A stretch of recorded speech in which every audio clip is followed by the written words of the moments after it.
Nous allons parler d'une plateforme pour les aidants, Mon Repère Aidant, avec sa cofondatrice et présidente de My Family Up, qui a développé la plateforme Mon Repère Aidant. Bonjour. Bonjour.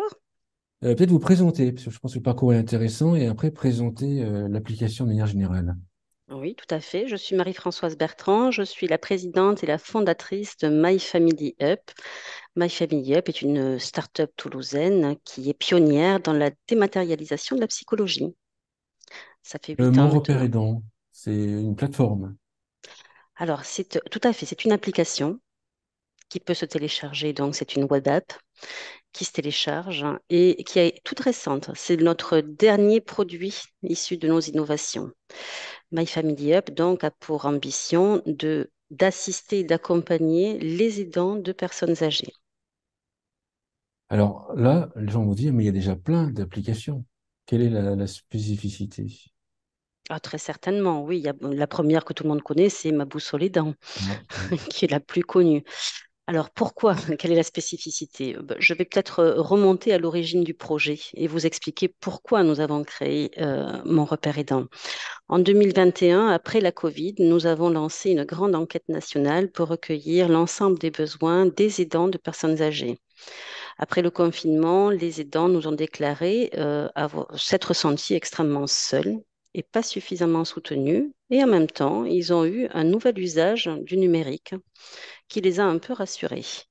Donc, on les a questionnés de mai à juillet 2021 sur tout le territoire et on leur a demandé quelle était pour eux la meilleure aide dans leur quotidien pour les soutenir dans leur rôle d'aidance. Là, ils ont été extrêmement clairs et ils nous ont dit, premièrement, avoir une application qui permette d'avoir accès à un avis expert de façon immédiate, H24, et qui réponde à leurs questions et à leurs problèmes du quotidien, c'était déjà très bien. Aujourd'hui, ils ont pas mal d'applications, effectivement, disponibles, mais ces applications, elles sont généralistes. Donc, elles traitent de la perte de dépendance, elles traitent de la perte de l'autonomie, des problèmes de dépendance, mais ils ne trouvent jamais d'informations ciblées à leur cas précis. Leur première attente se situait donc de ce côté-là, c'est-à-dire pouvoir avoir une assistance et une gestion dans leur quotidien. Ensuite, ils nous ont dit, ben, une fois qu'on nous explique les problèmes du quotidien et qu'on nous assiste dans le quotidien, là, on veut bien faire un travail sur nous-mêmes et commencer à s'occuper de l'impact de notre rôle d'aidance sur notre propre santé. Mais ça ne pouvait pas se passer dans l'autre sens. Donc, nous avons construit mon repère aidant, je vais même vous dire, nous avons co-construit mon repère aidant avec les aidants de personnes âgées pour pouvoir leur apporter une aide au quotidien, effectivement, dans leur relation d'aidance, mais surtout et avant tout, pour pouvoir les accompagner et les soutenir d'un point de vue psychologique. Vous parlez d'intelligence artificielle. Pourquoi? Puis à quel niveau l'intelligence artificielle interfère ou rentre dans le projet? Alors, pourquoi l'intelligence artificielle? Parce qu'elle nous permet d'avoir très rapidement un prédiagnostic d'une situation et de pouvoir profiler au mieux la situation décrite par les dents. Ensuite, à quel niveau elle intervient? Eh bien, dès le début du parcours, dès la définition même du problème auquel nous devons répondre. Je vais tenter d'illustrer mes propos. Si vous êtes un aidant d'une personne âgée, que vous êtes le conjoint et que vous cherchez des informations sur la pathologie d'Alzheimer à un stade évolué, vous obtiendrez sur l'ensemble du réseau pas mal d'infos du point de vue administratif, du point de vue de la gestion et des solutions de répit, mais très très peu sur le type d'évolution de la pathologie et les impacts qu'elle peut avoir sur vous. L'intelligence artificielle nous permet d'établir une multitude de profilages et de cas cliniques, analyser tout ce qui peut se jouer en matière de pré-diagnostic d'une situation, évaluer et qualifier le risque pour un aidant de façon à mieux l'accompagner, alors à la fois pour l'aidant et pour l'aider, hein. Ce que je trouve intéressant, c'est qu'on part on part de la demande de l'aidant d'aide pour aider son aidé, et après vous arrivez progressivement à aider l'aidé, aider l'aidant. Tout à fait. Alors ça s'explique, hein. C'est assez simple d'ailleurs comme mécanisme à comprendre. Premièrement, c'est que l'aidant se vit comme un aidant naturel. Donc, souvent, il ignore son propre état de fatigue. Il va faire passer la relation d'aide et l'autre en priorité. Comme on a un phénomène où l'aidant s'ignore, bah, il fallait bien qu'on trouve un moyen de lui faire d'abord prendre conscience que son rôle d'aidant, s'il n'est pas suffisamment bien encadré et maîtrisé, va avoir des conséquences sur sa propre état de santé, sur son propre état de santé. La prise de conscience et l'acceptation de ce point par les aidants, c'est rapide, c'est lent. Et puis, est-ce qu'il y a une différence entre les hommes et les femmes? Alors, à ce jour, nous avons lancé une phase de pré-test en septembre dernier. Euh, nous n'avons pas encore relevé, nous n'avons pas mis en avant de différence entre l'homme et la femme. On va dire que ça se joue plutôt dans le lien d'attachement ou dans le, on va dire, dans le statut de l'aidant. Est-ce que vous êtes le conjoint? Est-ce que vous êtes l'enfant? C'est plutôt à ce niveau-là que ça se joue. Ensuite, on n'a pas non plus mis en avant de véritables écarts dans cette prise de conscience. Je dirais que plus on est proche de l'aidant dans son quotidien, moins on a tendance à se faire passer avant l'aider. Le conjoint est celui qui assiste le plus, qui aide le plus, qui accompagne le plus, et de fait, dans sa fonction même de tous les jours, est celui qui est le plus exposé.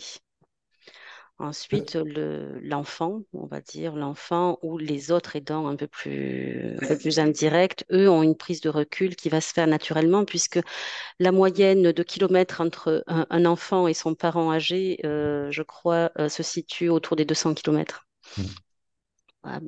Donc, vous voyez déjà, il y a une distanciation physique dans la relation d'aide. les principales problématiques en entrée dans votre plateforme des aidants, qu'est-ce qu'ils recherchent en priorité? On a énormément de demandes sur la gestion de l'agressivité et la gestion du quotidien. Donc, savoir gérer l'agressivité, savoir gérer les troubles de communication et les problèmes de communication. On a beaucoup de demandes aussi sur l'empathie. Donc, ce sont les trois pôles essentiels, c'est-à-dire mon empathie me joue des tours. Je pense que l'aidant sent à un moment donné qu'il va glisser dans sa relation avec l'aidé au fur et à mesure que la pathologie évolue, notamment les pathologies neuroévolutives. Eh bien, il a peur de perdre la qualité de la relation qu'il a avec, voire même de perdre le contrôle. On a eu quelques retours de personnes qui se disaient avoir peur de devenir elles-mêmes agressives face à l'agressivité de leur conjoint. D'accord, donc en fait, perdre l'empathie. Quand on dit problème de l'empathie, c'est pas être trop dans l'empathie, au contraire, c'est perdre l'empathie par rapport à la personne aidée. Oui, perdre l'empathie et en même temps aussi perdre patience, tout simplement. Mm. Quand on est en charge élevée et que tous les jours on essuie, par exemple, ben, de l'agressivité verbale, des insultes, c'est difficile à un moment donné de ne pas riposter et de pas dire, de pas craquer soi-même et de devenir maltraitant. Donc, c'est compliqué. Et ensuite, ces personnes, elles s'en veulent parce qu'elles ont perdu le contrôle.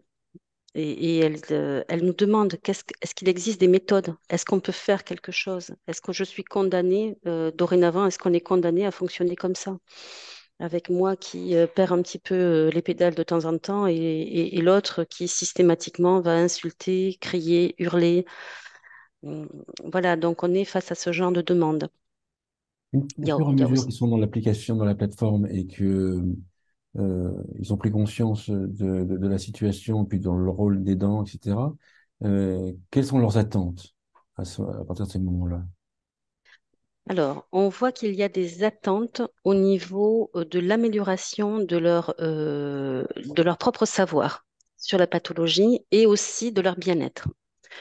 La porte d'entrée, c'est la gestion du quotidien, donc c'est d'abord l'aider, mais au fur et à mesure qu'il consulte la plateforme, il clique de plus en plus vers je me bilante, je passe des tests pour moi. Ou alors, ils vont cliquer sur les programmes de soutien et d'accompagnement. Alors, on voit bien qu'au départ, ils vont cliquer sur les programmes pour mieux aider l'autre. Et puis tout doucement, ça clique vers des programmes d'accompagnement et de soutien psychologique pour soi. Donc le pari est gagné. C'est-à-dire, ils nous ont vraiment dit que la porte d'entrée, c'était la gestion du quotidien et qu'après, ils s'occuperaient d'eux. Ben, c'est ce qu'ils font. Ils ont des conseils sur la plateforme directement, mais après, est-ce qu'ils peuvent prendre rendez-vous avec des psychologues en ligne ou autre? Oui, tout à fait. Et d'ailleurs, bon, nous avons un plateau technique en interne. Ils peuvent prendre directement rendez-vous avec nous. L'intelligence artificielle, elle va détecter un cas qui est supposé problématique. Donc, elle va déjà proposer le rendez-vous avec un expert ou avec un professionnel. Alors, soit c'est le médecin généraliste, soit c'est un psychologue en l'extérieur, hein, pas avec nous, soit c'est avec nous. Mais la détection, elle se fait au travers de l'IA et ensuite, la personne, l'aidant, peut choisir, de façon volontaire ou pas, de consulter avec nous. Ensuite, en préparant, vous m'avez parlé d'une piste de développement qui est l'analyse de la voix pour ressentir, si j'ai bien compris, l'état émotionnel de l'aidant. Est-ce que vous pouvez en Oui, parler? alors bien sûr, je peux en parler. Mon repère aidant, c'est le premier volet applicatif d'un grand programme de recherche qui s'appelle Métapsy. Et Métapsy a pour ambition de pouvoir détecter les états émotionnels à risque dans la voix du sujet âgé au travers de la prosodie et de la sémantique, afin de pouvoir y associer également des psychothérapies numériques. Alors, je vais préciser que la prosodie, c'est le chant de la voix. La sémantique, c'est le choix du mot. Et je vais vous donner un exemple. Si vous me posez la question comment ça va aujourd'hui et que je vous réponds ouais, ça va. Ou que je vous dis oui, oui, ça va. Ou alors non, mais ça va. Je vous ai passé trois messages différents, pourtant j'ai utilisé trois fois les mêmes mots. Donc on voit bien qu'au lieu d'aller chercher de la reconnaissance faciale pour aller détecter des émotions, ou de lire des émotions sur un visage, il y a quelque chose de beaucoup plus simple qui s'appelle la signature vocale et qui permet d'abord d'être conforme à la RGPD, c'est-à-dire de ne pas rompre la volonté d'une personne de ne pas être identifiable ou identifiée, et ensuite de pouvoir lui amener un niveau de réponse aussi au niveau de la détection de son état émotionnel qu'on pourrait qualifier comme à risque, c'est-à-dire présentant une forte probabilité de passage à l'acte sur soi ou sur les autres.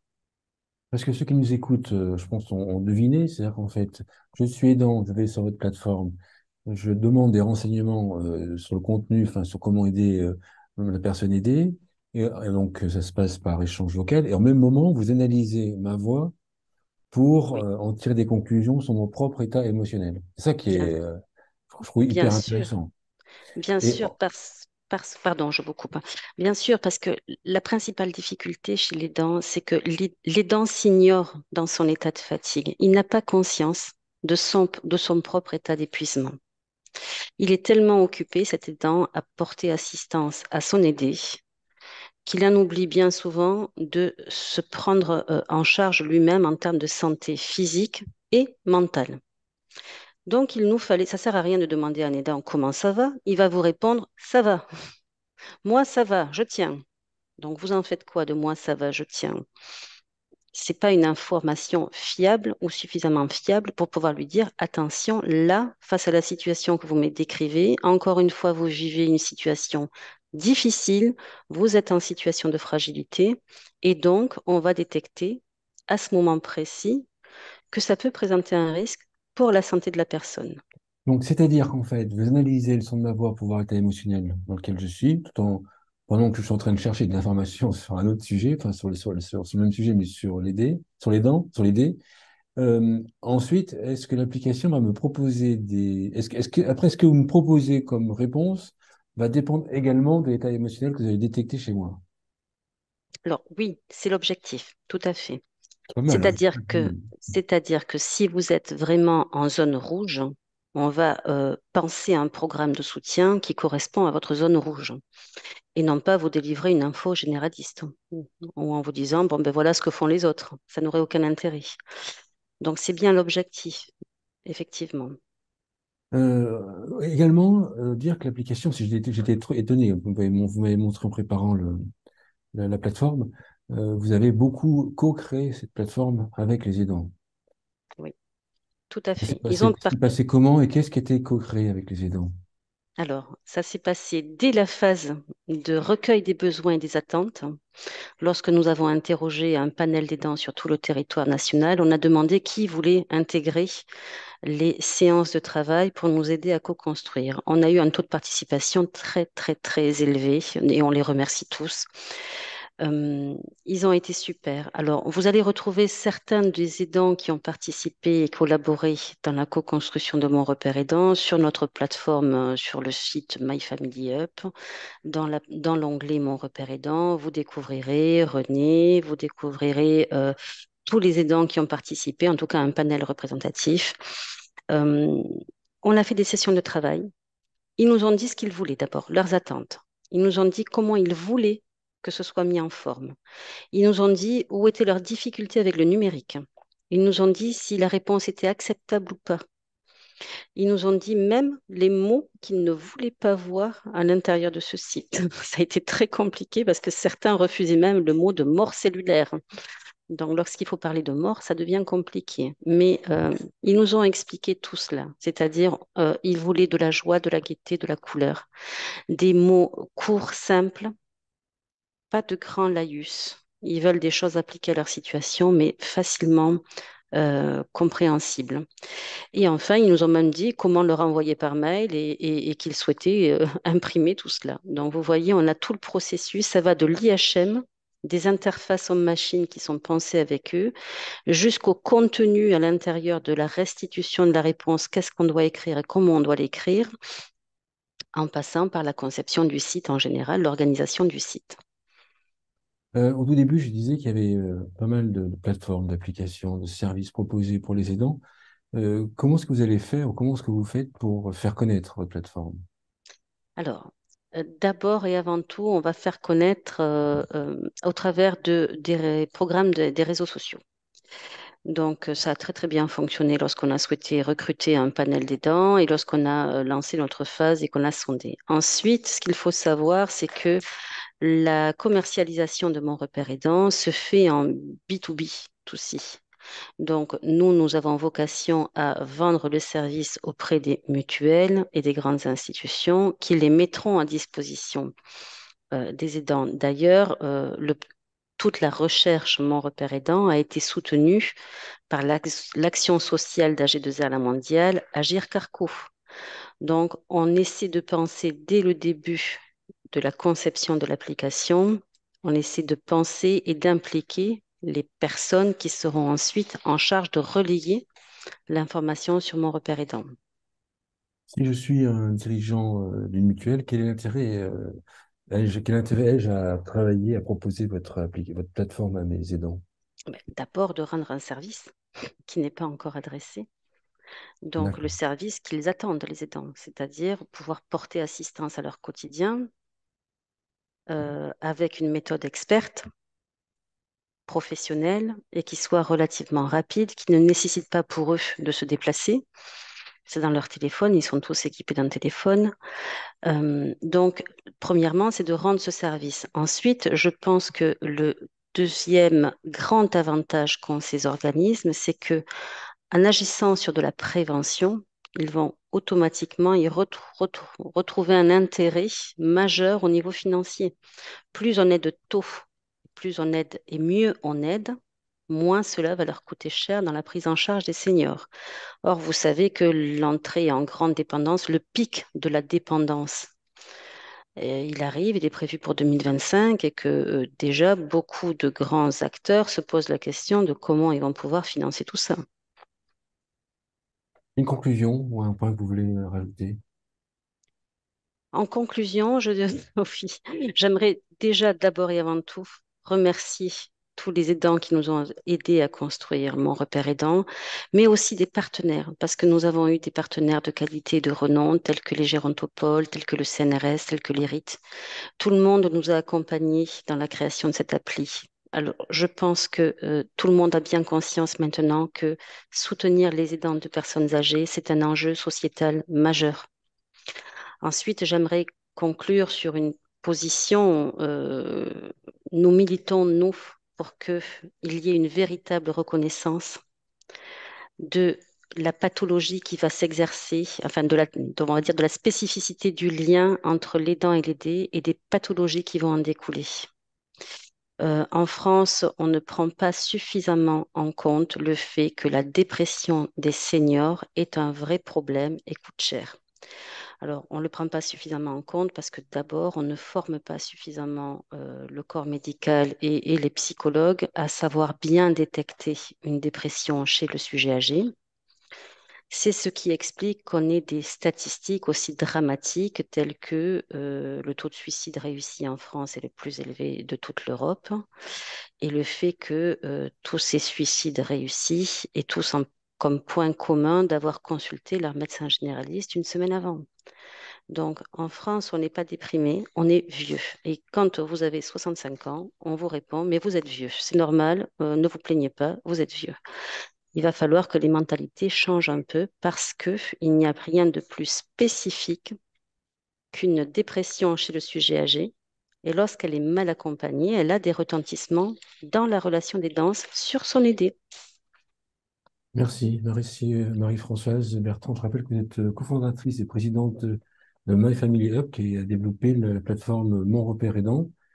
Et je voulais également dire, je ne l'ai pas dit au début, mais je le dis maintenant, c'est que vous avez gagné un des trophées des trophées Silver Economy en Exotanie lors de la cérémonie qui a eu lieu en octobre 2023, organisée par Top 7. Merci beaucoup. Merci à vous. Au revoir.